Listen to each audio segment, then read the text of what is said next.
പ്രിയപ്പെട്ട പ്രേക്ഷകർ, നമ്മൾ തിരഞ്ഞെടുപ്പ് വിശേഷങ്ങളിലേക്ക് പോകുമ്പോൾ എറണാകുളത്തേക്കാണ് നമ്മൾ പോകുന്നത് കേട്ടോ. നിയമസഭാ തിരഞ്ഞെടുപ്പിൽ UDFന് ഏറ്റവും പ്രതീക്ഷ നൽകുന്ന ജില്ലകളിൽ ഒന്നാണ് എറണാകുളം.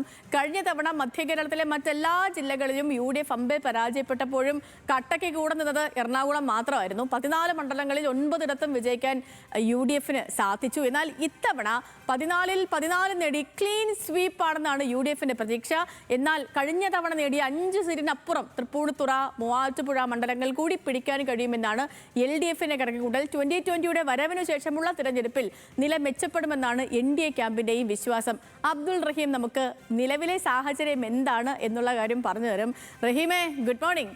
എന്താണ് എറണാകുളത്തിന്റെ അവസ്ഥ? കാരണം നമ്മൾ മധ്യ കേരളം എപ്പോഴും നമ്മൾ പറയും UDFനും കോൺഗ്രസിനും അനുകൂലമായി നിൽക്കുന്ന ഒരു ഇടമാണെന്ന്. കഴിഞ്ഞ 2021 നോക്കുകയാണെങ്കിൽ മധ്യ കേരളത്തിൽ ഭൂരിഭാഗവും ഈ തുടർഭരണം വേണം എന്നത് പ്രതീക്ഷിച്ച് ഇടതുമുന്നണിക്കൊപ്പം പോയെങ്കിലും കൂടെ നിന്നത് എറണാകുളമായിരുന്നു. ആ എറണാകുളത്തിൽ ഇത്തവണ എല്ലായിടത്തും UDF വിജയിക്കുമെന്ന് പ്രതീക്ഷിക്കുന്നുണ്ട്, UDFും കോൺഗ്രസും ഒക്കെയും. അപ്പം ഇടതുമുന്നണിക്കും ഈ പറഞ്ഞ പോലെ തന്നെ നല്ല പ്രതീക്ഷയുണ്ട്. ഒപ്പം NDAയുടെ ഒരു സാന്നിധ്യമുണ്ട്. ഇപ്പോൾ കാരണം നമ്മൾ ലോക്കൽ ബോഡിയൊക്കെ നോക്കുമ്പോഴത്തേക്കും തൃപ്പൂണിത്തുറയൊക്കെ അവർ പിടിച്ചെടുത്ത് 1 സീറ്റിൻ്റെ ലീഡാണെങ്കിൽ പോലും അവിടെ NDA വേരുറപ്പിച്ച അല്ലെങ്കിൽ BJP വേരുറപ്പിച്ച സ്ഥലമാണ് തൃപ്പൂണിത്തുറ. അപ്പോൾ അവിടെ അടക്കം 2020ക്ക് നൽകിയെങ്കിൽ കൂടി ഒരു പ്രതീക്ഷ വയ്ക്കുന്നുണ്ട്. എങ്ങനെയാണ് റഹീമെ എറണാകുളത്തെ ഒരു പൊതു സാഹചര്യം നാളെ വോട്ടെണ്ണൽ നടക്കാനിരിക്കെ?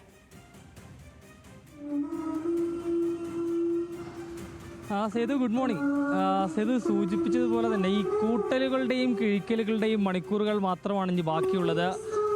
ഈ 3 മുന്നണികളും ഒരുപോലെ പ്രതീക്ഷ വയ്ക്കുമ്പോൾ ഈ എറണാകുളം ജില്ലയിൽ UDFന് മേൽക്കൈ ഉണ്ടാകും എന്നുള്ളത് തന്നെയാണ് നമ്മളുടെ ഈ പറയുന്നത് പോലെ തന്നെ ഒരു ഗ്രൗണ്ട് റിപ്പോർട്ട് അനുസരിച്ചൊക്കെ നമുക്ക് മനസ്സിലാകുന്നത്. ഏതായാലും വലിയ പ്രതീക്ഷ UDFനെ അല്ലെങ്കിൽ കോൺഗ്രസിനെ സംബന്ധിച്ചിടത്തോളമുണ്ട്.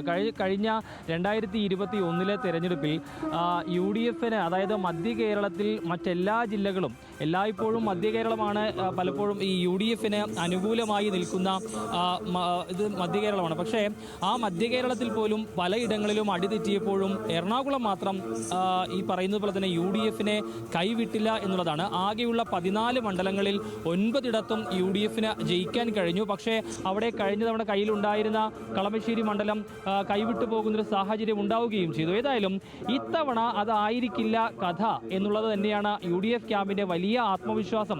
14-ൽ 14 സീറ്റും ഇത്തവണ നേടാൻ കഴിയും എന്ന ഉറച്ച പ്രതീക്ഷയാണുള്ളത്.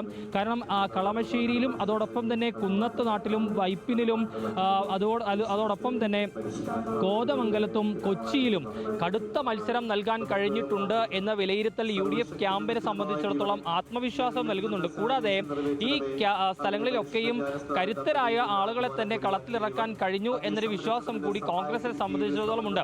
കൊച്ചി മണ്ഡലമാണ് നെക്ക് ടു നെക്ക് മത്സരം നടക്കുന്ന ഒരു മണ്ഡലം. അവിടെ DCC പ്രസിഡന്റ് മുഹമ്മദ് ഷിയാസിനെ തന്നെ കളത്തിലിറക്കിക്കൊണ്ട് മണ്ഡലം തിരിച്ചുപിടിക്കാൻ കഴിയും എന്നുള്ളതാണ് പ്രതീക്ഷ.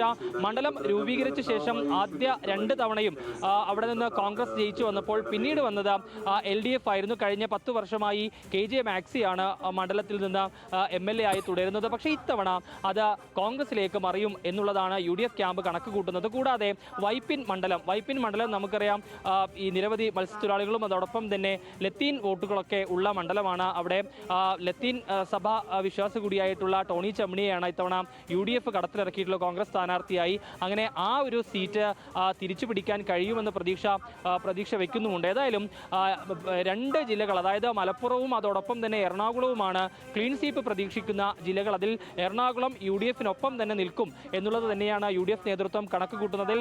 ഇത്തവണ നമുക്കറിയാം എറണാകുളത്ത് കഴിഞ്ഞ തദ്ദേശ തെരഞ്ഞെടുപ്പിൽ വലിയ രീതിയിൽ തന്നെയുള്ള മുന്നേറ്റം നടത്താൻ UDFനെ സംബന്ധിച്ചിടത്തോളം കഴിഞ്ഞിരുന്നു. കാരണം കഴിഞ്ഞ തവണയൊക്കെ കൈവിട്ടു പോയ പല പഞ്ചായത്തുകളും മുനിസിപ്പാലിറ്റികളും ഒക്കെ ഇത്തവണ ഈ കഴിഞ്ഞ തദ്ദേശ തെരഞ്ഞെടുപ്പിൽ UDF തിരിച്ചു പിടിച്ചു. അതൊക്കെ തന്നെയും UDFന്റെ വിലയിരുത്തലിലേക്ക് വരുമ്പോൾ അത് UDFന് അനുകൂലമായൊരു തരംഗം ഉണ്ട് എന്നുള്ളത് തന്നെയാണ്. അത് നിയമസഭാ തെരഞ്ഞെടുപ്പിലും പ്രതിഫലിക്കും എന്നുള്ളതാണ് UDF നേതൃത്വം കണക്ക് കൂട്ടുന്നത്. പ്രതിപക്ഷ നേതാവ് VD സതീശൻ അടക്കം സംസാരിച്ചപ്പോൾ പറഞ്ഞത് അദ്ദേഹം 14-ൽ 14 എന്ന് പറയുമ്പോൾ അതിൽ കൃത്യമായ കണക്കുകൾ അദ്ദേഹം പറയുന്നുണ്ട്.